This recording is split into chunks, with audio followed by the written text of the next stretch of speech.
అందరికీ నమస్కారం. Welcome to it's you TV. ప్రస్తుతం మనతో పాటు ఉన్నారు ప్రముఖ జ్యోతిష వాస్తు పండితులు, ప్రత్యంగిర దశమహావిద్య ఉపాసకులు డాక్టర్ గుండపూడి శివసుధీర్ శర్మ గారు. గురుగారితో మాట్లాడి మనకున్న సందేహాలన్నింటినీ కూడా నివృత్తి చేసుకునే ప్రయత్నం చేద్దాం. అంతకంటే ముందు ఇటువంటి ఆధ్యాత్మికపరమైన వీడియోస్ కోసం ఇప్పుడే మన ఛానల్ని సబ్స్క్రైబ్ చేసుకోండి. నమస్కారం గురుగారు. శ్రీమాత్రే నమః. శ్రీ గురుభ్యో నమః. గురుగారు, పొద్దున మన నిద్ర లేవగానే చాలా మంది కూడా కొన్ని పద్ధతులు ఉంటాయి, కొన్ని మంచి పనులు చేయాలని పెద్దవాళ్ళు చెప్తా ఉంటారు మనకి. కానీ ఇప్పటి కాలం చూసుకుంటే లేవగానే ఫస్ట్ ఇలా కళ్ళు తెరవగానే చూసేది ఇప్పుడు మొబైల్. అసలు నిద్ర లేవగానే చాలా డే అంతా కూడా మనకి సానుకూలంగా జరగాలి అంటే చేయవలసినటువంటి 3 మంచి పనులు ఏంటి గురుగారు? ముఖ్యంగా నాన్న తెల్లవారుజామున నిద్ర లేవటం ఇది తప్పనిసరి. అంతకుముందు కూడా చెప్పాను నేను. మనం 4 గంటలు స్నానం చేస్తే ఋషి స్నానం అంటారు, 5 గంటలు స్నానం చేస్తే దేవతా స్నానం అంటారు, 6 గంటలు స్నానం చేస్తే మానవ స్నానం అంటారు, 6 తర్వాత చేసే స్నానాన్ని రాక్షస స్నానం అంటారు. కాబట్టి మనం ప్రొద్దునే నిద్ర లేవడం అనేటువంటిది చాలా విశేషమైనటువంటిది. మానసికంగా శారీరకంగా 2 చాలా దృఢంగా తయారు చేస్తుంది మనల్ని. అందుకని మనకి పూర్వంలో ఏం చెప్పేవాళ్ళంటే రాత్రిపూట తిన్న అన్నం ప్రొద్దున్నే చదువుకునే చదువు 2 వంట పడతాయి అని చెప్పేవాళ్ళు. దీనికి రాత్రిపూట భోజనం చేస్తాం, పెద్దగా పని చేయం, కాస్త వాకింగ్ చేసి వస్తాం, పడుకుంటాం. అంటే ఒంటికి బాగా బలాన్ని ఇస్తూ ఉంటుంది. అలాగే ప్రొద్దున చదువుకునే చదువు మెంటల్గా అంటే మైండ్లో ఏ రకమైనటువంటి ఆలోచనలు ఉండవు నాన్న. పీస్ఫుల్గా ప్రశాంతంగా ఉంటుంది. అందుకనే దాని బ్రాహ్మీ ముహూర్తం అంటాం, తెల్లవారుజామునేటువంటి దాన్ని. బ్రహ్మజ్ఞానాన్ని ఎలాంటి జ్ఞానాన్నైనా సంపాదించడానికి చాలా అనుకూలంగా ఉండేటువంటి సమయంగా మనం ఆ సమయాన్ని చెప్పుకుంటాం. తెల్లవారుజామున చేసేటువంటి పనులు కావచ్చు, తెల్లవారుజామున చదువుకునేటువంటి చదువు కావచ్చు, పూజలు కావచ్చు, ఏవైనా సరే తప్పనిసరిగా మంచి సత్ఫలితాన్ని ఇస్తాయని చెప్పడంలో ఏమాత్రం సందేహం లేదు. అందుకని తెల్లవారుజామున లేవటం, లేచిన తర్వాత ముఖ్యంగా ఇప్పుడు ఆడవాళ్ళు చేస్తున్నటువంటి పనులు చెప్తానన్నా. ఇంట్లో ఏం చేస్తారు? ఇంట్లో ఆడవాళ్ళందరూ లేవగానే బ్రష్ చేసుకోవడం, అది కొంతమంది అది కూడా చేసుకోరు. పొద్దున్న లేవటం 6:30 7 లేస్తారు, ఒక్కొక్కళ్ళు 8 లేచేవాళ్ళు కూడా ఉన్నారు. మహాతల్లులు లేస్తారు, అదే నైటీ మీద వస్తారు, స్టవ్ వెలిగిస్తారు, కాఫీ పెట్టుకుంటారు లేదా టీ పెట్టుకుంటారు, తాగుతారు. ముందు సోఫాలో కూర్చొని కాసేపు టీ తాగి న్యూస్ పేపర్ తిరగేసి ఆ తర్వాత ఇల్లు మొత్తం చిమ్ముకొని, తర్వాత బట్టలు ఉతుక్కొని, పిల్లల క్యారేజీలు, ఇంట్లో హస్బెండ్కి క్యారేజీలు మొత్తం సర్దుకున్న వంట చేసేస్తారు.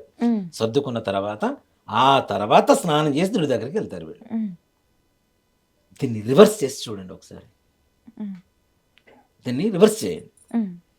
పొద్దున్న లేవగానే స్నానం చేయకుండా స్టవ్ ముట్టుకోకూడదు. ఇది శాస్త్రం. శాస్త్రం అంతే. ఏది కూడాను రాత్రిపూటనే. అందుకని మనం ఏం చేస్తాం, ఇంట్లో రాత్రిపూట తిన్న కంచాలు, ప్లేట్లు కావచ్చు, గిన్నెలు కావచ్చు, రాత్రిపూట క్లీన్ చేసుకోమని చెప్తారు. అవునవును, వెంటనే చేసేసుకో. లేకపోతే నెగిటివ్ ఎనర్జీ వస్తుంది. నెగిటివ్ ఎనర్జీ మీన్ క్రిములు. ఇప్పుడు తిన మొత్తం మనం షింకులు పడేస్తే మొత్తం ఈగలు, దోమలు అన్నీ వస్తాయా రావా? వచ్చిన ఊరికి పోతాయా? తర్వాత వండిన వాటి మీద కూడా వాళ్తాయి కావే, రోగాలు వస్తాయా రావా మనకి? అవునా?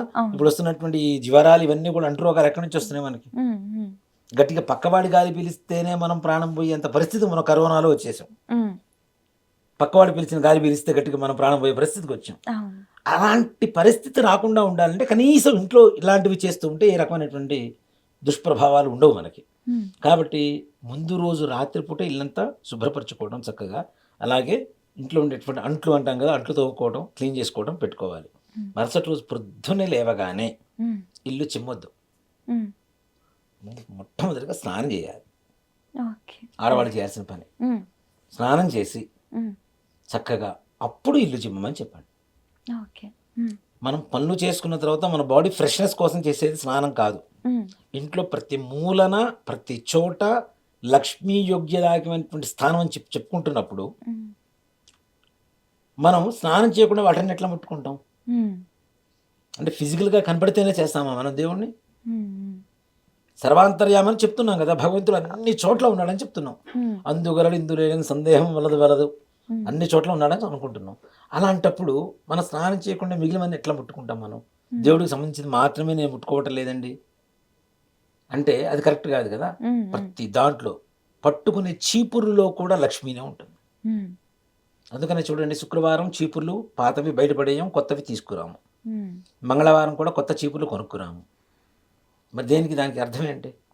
అలాగే నూతన గృహప్రవేశం చేసేటప్పుడు కూడా పాత చీపురు తీసుకుని వెళ్తాం మనం. ఓకే. ఓకే. లక్ష్మీదేవతని మరి తీసుకెళ్తారు. లక్ష్మీదేవే కదా! మరి లక్ష్మీదేవిని స్నానం చేయకుండా ఎట్లా పట్టుకుంటాం మనం? అసలు లేవగానే ముందు చేయాల్సింది స్నానం. మొట్టమొదటిగా స్నానం చేయాలి. దంతధావనం, కాలకృత్యాలు నెరవేర్చుకొని చక్కగా స్నానం చేయడం అనేటువంటిది మొట్టమొదటిగా చేయవలసినటువంటి పని. ఆ తర్వాతనే ఇల్లు చిమ్మటం, ఆ తర్వాతనే కాఫీలు పెట్టుకోవడమా, టీలు పెట్టుకోవడమా, మీరు ఇంట్లో చేసుకోవాల్సిన పనులు చేసుకోవాలి. అంతేగాని దీనికి అంతా రివర్స్లో చేస్తున్నాం కదా. చివరిలో 10:10 స్నానాలు చేస్తున్నారు. అప్పుడు దేవుడి దగ్గరికి వెళ్తున్నారు. చక్కగా స్నానం చేసి ఇల్లు జిమ్మేసుకొని దేవుడి దగ్గర దీపారాధన చేసుకొని కాఫీ పెట్టుకోండి, ఇంట్లో వంట చేసుకోండి. వాళ్ళకి ఆరోగ్యదాయకంగా ఉంటుంది. రాత్రిపూట పడుకున్నప్పుడు మనకి మంచం అనేది ఏదైతే ఉంటుందో నాన్న, మనం పడుకునే కాట్, అది భోగానికి సంబంధించింది కేవలం. ఆ మంచం మీద పడుకున్నప్పుడు, రాత్రిపూట పడుకున్నప్పుడు కూడాను భార్యాభర్తలు కలిసి ఉన్నప్పుడు తప్పనిసరిగా కొన్ని రకాలైనటువంటి క్రిములు జనితం అవుతూ ఉంటాయి. అలాంటివంటివి కూడా ఒంటి మీద పట్టుకొని ఉంటాయి. అలా ఒంటి మీద పట్టుకున్నటువంటి అదే డ్రెస్ మీద మనం ఏమీ స్నానం చేయకుండా పోయి డైరెక్ట్ స్టవ్ వెలిగించుకొని టీ పెట్టుకొని తాగుతూ ఉంటే ఈ క్రిములు కూడా దాంట్లోకి వెళ్ళిపోతే తద్వారా కూడా అనారోగ్యమే. అవే పాలు పిల్లలకి ఇస్తున్నాం, వాళ్ళకి హెల్త్ ప్రాబ్లమే. ఇప్పుడు పెద్దవాళ్ళంటే కొద్ది గొప్ప తట్టుకునేటువంటి శక్తి ఉంటుంది, చిన్నపిల్లలకి ఆ శక్తి ఎక్కడ ఉంటుంది? అవునా? ఇక్కడ నేను అంటే పచ్చిగా చెప్తున్నాను కాదు, నిజంగా చెప్పాలి అంటే పిల్లలు పుట్టిన తర్వాత 6 నెలల పాటు భార్యాభర్తలు దూరంగా ఉంటారు. దేనికంటే ఈ రకమైనటువంటి క్రిముల ద్వారా పిల్లలకి ఇన్ఫెక్షన్స్ పెరుగుతాయి, వాళ్ళు చికాకు పడిపోతుంటారు. అందుకని 6 నెలల పాటు భార్యాభర్తను కూడా దూరంగా పెడతారు. ఇది ఒక సైంటిఫిక్ రీజన్. ఇది మన వాళ్ళు ఏం చెప్తారు అంటే ఏదో సంప్రదాయం ఆచారం చెప్తున్నారు, కానీ ఆచారం కాదు, సైన్స్. పిల్లల ఆరోగ్య పరిస్థితిని దృష్టిలో పెట్టుకున్నటువంటి చెప్పినటువంటి మాటలు.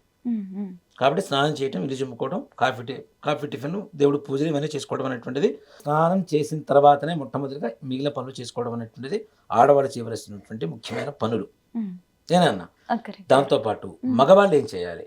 మగవాళ్ళైనా సరే ఆడవాళ్ళైనా సరే మంచం మీద పడుకొని లేచినప్పుడు, లేచిన తర్వాత స్నానం చేయకుండా ఏ రకమైనటువంటి వస్తువులు ముట్టరాదు, ఏ రకమైనటువంటి వస్తువులు ముట్టుకోకూడదు. ప్రతి దాంట్లో భగవంతుడు ఉన్నాడు, ధనం ఉంది, లక్ష్మీదేవి ఉందని మనం ఒప్పుకుంటున్నప్పుడు ఏదైనా వస్తువు కింద పడంగానే తీసుకుని కళ్ళగద్దుకుంటాంగా. అవునా? అంటే దాంట్లో లక్ష్మి ఉన్నట్టే కదా. మరి చీపుని కాళ్ళతో తొక్కకూడదు అని చెప్తే ప్రతి ఒక్కరు అంటున్నారు. ఎందుకు తొక్కకూడదు? లక్ష్మి తొక్కకూడదు, దాటకూడదు అని చెప్తుంటారు, లక్ష్మి కాబట్టి. సో కాబట్టి ఇట్లాంటివి ఏవైనా పనులు, ఏ వస్తువులైనా ముట్టుకోవాలంటే మగవాళ్ళైనా సరే తప్పనిసరిగా స్నానం చేయవలసిందే. స్నానం చేసి ఈ లోపల ముందుగా అసలు మన సంప్రదాయం అలవాటుగా వస్తున్నది ఏంటి? ఆడవాళ్ళు ముందుగా లేవటం, చక్కగా స్నానం చేసి ఇల్లు చిమ్ముకోవడం, అన్నీ రెడీ చేసుకోవడం, దేవుడి దగ్గర దీపారాధనకు రెడీ చేసి పెడతారు అంతా. మగవాడు స్నానం చేసిన తర్వాత ఏం చేస్తాడు? ఇంటికి లోపలికి వెళ్ళి దీపారాధన చేస్తాడు. మగవాళ్లే చేయాలి దీపారాధన. ఆడవాళ్ళు దీపారాధనకు కావలసినటువంటి సామాగ్రి మొత్తం కూడా సిద్ధం చేసి పెడితే ఇంటి భర్త ఎవరైతే ఓనర్ ఉన్నాడో, యజమాని, వాళ్ళు దీపారాధన చేయాలి తప్పనిసరిగా. వాళ్ళకి అవకాశం లేనప్పుడు మాత్రమే, వాళ్ళు ఊళ్ళో లేనప్పుడు మాత్రమే ఆడవాళ్ళు చేయాలి తప్పితే భర్త ఉన్నప్పుడు భార్య దీపారాధన చేయకూడదు. కానీ మరలా దీంట్లో ఇంకొక ఇది కూడా ఉంది నాన్న. భార్యాభర్త పక్క పక్కన కూర్చొని పూజ చేసేటప్పుడు భార్యతో మళ్ళీ దీపారాధన వెలిగిస్తారు. ఇద్దరు ఉన్నప్పుడు అప్పుడు భర్త వెలిగించాల్సిన అవసరం లేదు, భార్యతో దీపారాధన వెలిగిస్తారు. అలాగే యాగాలు చేసేటప్పుడు కూడా యజ్ఞగుండం వెలిగించేటప్పుడు మొట్టమొదటిగా ఆడవాళ్లతోనే కర్పూరంతో వెలిగించేసి యజ్ఞగుండం వెలిగిస్తాం. హోమం చేసేటప్పుడు కూడా దేనికి? వీళ్ళ చేతిలోనే అగ్ని ఉంటుంది. కిచెన్ ఎవరి హ్యాండ్ ఓవర్లో ఉంటుంది? ఆడవాళ్ళ హ్యాండ్ ఓవర్లోనే ఉంటుంది కదా మొత్తం. అవునా? వాళ్ళ హస్తంగతమే ఉంటుంది. కాబట్టి అగ్ని వాళ్ళ చేతిలోనే ఉంటాడు. కాబట్టి వాళ్ళు భర్త ఉన్నప్పుడు పక్కన దీపారాధన చేయవచ్చు. అలాగే నాన్న ఒక్కటి గమనించండి, భర్త అంటే ఇంటి యజమాని బయటికి వెళ్ళిన తర్వాత దీపారాధన చేయడం అనేటువంటిది వాళ్ళ మృత్యువుని మనం కోరుకోవటమే లెక్క. అమ్మో, అంటే ఇంట్లో ఉన్నప్పుడు వాళ్ళు బయలుదేరక ముందే చేయాలి. అంటే అందుకని యజమాని చేయాలని చెప్తున్నాం. చేసి వాళ్ళే వెళ్ళిపోతారు. ఇల్లు క్లీన్ చేయటం, చిమ్మటం కూడా ఇంటి యజమాని బయటికి వెళ్ళిపోయిన తర్వాత, పని మీద బయటికి వెళ్ళిపోయిన తర్వాత ఇంటిని చిమ్మకూడదు.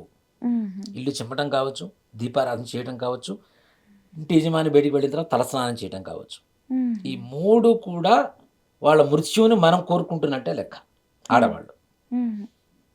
దేనికి అంటే శవాన్ని బయటికి తీసుకువెళ్ళిన తర్వాత దీపం పెడతారు ఇంట్లో ఒకటి. ఆ దీపాన్ని చూసి కర్త, ఎవరైతే కొడుకు ఉంటాడో, క్రమ చేసే కొడుకు, ఆ దీపాన్ని చూసి దండం పెట్టుకొని లోపలికి వస్తాడు. అంటే మనిషి బయటికి వెళ్ళిపోయిన తర్వాత దీపం పెడుతున్నాము అంటే వాడు శవంతో సమానం అని కదా, అవునా? అలాగే శవాన్ని బయటికి తీసుకున్న తర్వాత ఇల్లు మొత్తం కడుగుతాం, చిమ్ముతాం. వాడు వెళ్ళిన తర్వాత ఇంటి యజమాని బయటికి వెళ్ళిన తర్వాత చిమ్ముతున్నాము అంటే దాని పరమార్థం కూడా అదే కదా. అలాగే ఇంట్లోంచి శవాన్ని బయటికి తీసుకెళ్ళిన తర్వాత ఇంట్లో అందరూ తలస్నానం చేస్తారా లేదా? అవునా? ఈ మూడు దేనికి సంకేతం? ఇంటి యజమాని బయటిపోయిన తర్వాత చేస్తే దేనికి సంకేతం అవుతుంది? అతని వినాశనానికి మనం నాంది పలుకుతున్నట్టు లెక్క ఆడవాళ్ళు. కాబట్టి అందుకనే పొద్దున్నే స్నానం చేయమని చెప్తోంది, ఇంటిని ముందుగానే శుభ్రం చేయమని చెప్తోంది, దీపారాధన రెడీ చేస్తే యజమాని వచ్చి దీపారాధన చేసేసి వెళ్ళిపోతాడని చెప్తుంది. ఈ మూడు ఇక్కడ జరిగినప్పుడు అసలు తను బయటికి వెళ్ళిన తర్వాత చేయాల్సినటువంటి పరిస్థితి ఎక్కడ ఏర్పట్టలేదు కదా. అవునా? ఈ మూడు కూడాను మన శాస్త్రం తప్పనిసరిగా నమ్మాలి. మా ఆయన తెల్లవారుజామున 3ంటికి వెళ్ళిపోతాడు, ఆఫీస్కి వెళ్ళిపోతారు, ఆ సమయంలో చేయండి కాదని చెప్పాను. అంటే ఎవరు ఇప్పుడున్న రోజుల్లో నైట్ డ్యూటీలని డ్యూటీలు మొత్తం మారిపోతున్నాయి కాబట్టి ఇప్పుడు తెల్లవారుజామున 3ంటికి వెళ్ళిపోవచ్చు, 2ంటికి వెళ్ళిపోతుంటారు ఆఫీసులకి, క్యాబులు వస్తుంటే వెళ్ళిపోతుంటారు. అలాంటి సమయాల్లో తప్పనిసరి పరిస్థితుల్లో తప్పదు. కానీ అసలైతే ఇంట్లో ఉండేటువంటి యజమాని ఇంట్లో ఉండగా మాత్రం భార్య ఎప్పుడు దీపారాధన చేయకూడదు, భర్తే చేయాలి. అతను వెళ్ళిన తర్వాత అసలు దీపారాధన చేయకూడదు. దాంట్లో ఏమాత్రం కూడా సందేహం లేదు. గురుగారు, ఒకప్పుడు మనము పెద్దవాళ్ళు లేవగానే చూసినట్లయితే వాళ్ళ పద్ధతులు భూమికి నమస్కారం చేస్తారు. అవునా? ఎందుకు ఇలా చేస్తారు అసలు? ఇక్కడ ప్రతిదానికి కొన్ని కొన్ని శ్లోకాలతో మనకి చెప్తూ ఉన్నారు నాన్న. పొద్దున్న లేవగానే చేయాలి అనేది అసలు చాలా మందికి ఉండేటువంటి ఇది అనుమానం. లేవగానే కాళ్ళు కూడా కింద పెట్టకముందే ఒక శ్లోకం ఉంటుంది. కాళ్ళు కింద పెట్టకముందే భూదేవిని మనం పర్మిషన్ అడగటం, ఏంటి గురుగారు క్షమించమని చెప్తానన్న. క్షమించమని ముందుగా మనం ప్రార్థించడం భూమాతని. దానికంటే ముందు ఇప్పుడు నిద్ర లేస్తూ ఉంటాం. సామాన్యంగా చాలా మంది కూడా రకరకాల ఫోటోలు అవి చూస్తుంటారు. వీటన్నిటికంటే కూడా మన చేతిలోనే లక్ష్మి, గౌరీ, సరస్వతి ముగ్గురు ఉంటారు, మన చేతిలోనే ఉంటారు. అందుకని పొద్దున్న లేవగానే ఏం చేస్తారు, ఇట్లా ఇట్లా అని కళ్ళు చూసుకొని ఇట్లా దండం పెట్టుకుంటారు చాలామంది. దీనికి కరాగ్రే వసతే లక్ష్మి, కరమూలేతు సరస్వతి, కరమధ్యస్థే గౌరీ అని చెప్పి, ప్రభాతే కరదర్శనం అని చెప్పి శ్లోకం ఉంటుంది. అంటే మధ్యలో గౌరీదేవి, ఒక చివరన లక్ష్మీదేవి, ఒక చివరన సరస్వతి, ముగ్గురు కూడా చేతుల్లో ఉన్నారట. వీళ్ళ ముగ్గురిని మనం దర్శించినట్టే పొద్దున్నే లేవగానే. మహాలక్ష్మి, మహాకాళి, మహాసరస్వతి. సో వారి జీవితానికి కావాల్సింది వీళ్ళే కదా. అవునా? కర్త, కర్మ, క్రియ, వీళ్ళ ముగ్గురు మనకు కావాల్సింది. వీళ్ళ ముగ్గురు మనకి అనుగ్రహిస్తే ప్రపంచంలో లేదంటే ఏముండదు. కాబట్టి ముందు చేతులు చూసుకొని నమస్కారం చేసుకొని లేవడం అనేటువంటిది ఒకటి. అలాగే మనకి భూమి మీద కాళ్ళు పెట్టడానికి ఒక భూమాతకి మన వల్ల బాధ కలుగుతూ ఉంటుంది. అవునా? భూమాతకి బాధ కలుగుతూ ఉంటుంది. ఆ భూమాతకి బాధ కలగకుండా, అంటే నా వల్ల నీకు బాధ కలుగుతుంది, నా స్పర్శ వల్ల, నా పాద స్పర్శ వల్ల నా భారం అంతా కూడా నీ మీదే వేస్తున్నానమ్మా, దయచేసి నన్ను క్షమించు అని చెప్పడానికి ఒక శ్లోకం ఉంటుంది. ఈ శ్లోకాన్ని చదువుకొని భూమాతకి నమస్కారం చేసుకుని మనస్ఫూర్తిగా, అప్పుడు మన కుడి పాదం ముందు పెట్టి తర్వాత ఎడం పాదం కింద పెట్టాలి. ఇలా పెట్టడం ద్వారా అంటే మనం భూమి మీద పుట్టినందుకు భూమాతకి ఎప్పుడూ భారమే. భూమిని ఇంకాస్త మనం ఎక్కువగా గుంతలు తవ్వుతూ, వాతావరణాన్ని కాలుష్యం చేస్తూ, ప్లాస్టిక్ వ్యర్థ పదార్థాలు ఇవన్నీ కూడా ఎక్కువగా మనం ఇచ్చేస్తూ భూమాతకి, ఆకాశానికి రెండిటికి ఎక్కువగా మనం ప్రమాదాన్ని సృష్టిస్తున్నామనే చెప్పుకోవాలి. అవునా? మన చుట్టూ ఉండేటువంటి వాతావరణం మొత్తం మన చేతులారా నాశనం చేస్తున్నాం. చెట్లను కొట్టేస్తున్నాం, ప్లాస్టిక్ ఎక్కువ వాడేస్తున్నాం, భూమిలో పడేస్తున్నాం. అది కరగదు, ఎన్ని సంవత్సరాలైనా అట్లా ఉండిపోతుంది. తద్వారా పంటలు పండటం ఆగిపోతుంది, సారవంతమైనటువంటి భూమి లేకుండా పోతుంది, నీళ్లు లేకుండా పోతున్నాయి, ఆకాశంలో వర్షం పడేటువంటి పరిస్థితి లేకుండా చేస్తున్నాం.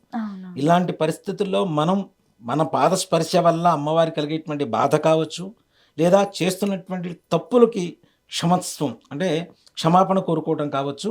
ఈ శ్లోకం ద్వారా ప్రతి నిత్యం ప్రతి ఒక్కళ్ళు, ఆడవాళ్ళైనా మగవాళ్ళైనా చిన్నపిల్లలైనా, అది చిన్నపిల్లల దగ్గర నుంచి అలవాటు చేస్తే తొందరగా బాగుంటుంది. పెద్ద అయిన తర్వాత కూడా వాళ్ళ పిల్లలకి వాళ్ళు కూడా చెప్పి చేయించడానికి మంచి అవకాశం ఉండేటువంటి విధానం. పొద్దున్నే శ్లోకం కూడా నాన్న మనకి సముద్ర వసనే దేవి, దీంట్లో అర్థం కూడా చూడండి. సముద్ర వసనే దేవి, సముద్రాలన్నింటిలో కూడా తన గర్భంలో దాచుకుంది. పర్వత స్థన మండలే, ఆవిడ వక్షస్థలం ఎలా దేంతో పోల్చారు అంటే పర్వతాలతో పోల్చారు. పర్వతం మొత్తం ఆమె మీదనే ఉంది కదా. అవునా? అలాగే విష్ణుపత్ని నమస్తుభ్యం, ఆవిడెవరు? భూమాత అంటే ఎవరు? విష్ణుమూర్తి యొక్క భార్య. ఉమ్, మనకి విష్ణుమూర్తికి ఇద్దరు భార్యలు ఉంటారు, ఉమ్, శ్రీదేవి, భూదేవి. ఉమ్, కాబట్టి భూమాత కూడా విష్ణుమూర్తి భార్య కాబట్టి విష్ణుపత్ని నమస్తుభ్యం ఉమ్, పాదస్పర్శం క్షమస్వమే. ఉమ్, నా పాద స్పర్శ వల్ల నీకు కలుగుతున్నటువంటి బాధకి నన్ను క్షమించుగాక అని చెప్పేటువంటి శ్లోకం. ఈ శ్లోకాన్ని ప్రతి నిత్యం కూడా ప్రతి ఒక్కళ్ళు చదువుకున్న తర్వాత మొట్టమొదటిగా కుడికాలు కింద పెట్టేసి తర్వాత ఎడంకాలు భూమి మీద పెట్టడం అనేటువంటిది ప్రతి ఒక్క మానవుడు చేయవలసినటువంటి పని. ఖచ్చితంగా గురుగారు చాలా చక్కటి విషయాలు తెలియజేశారు. ధన్యవాదాలు గురుగారు. శ్రీమాత్రే నమః. శ్రీ గురుభ్యో నమః.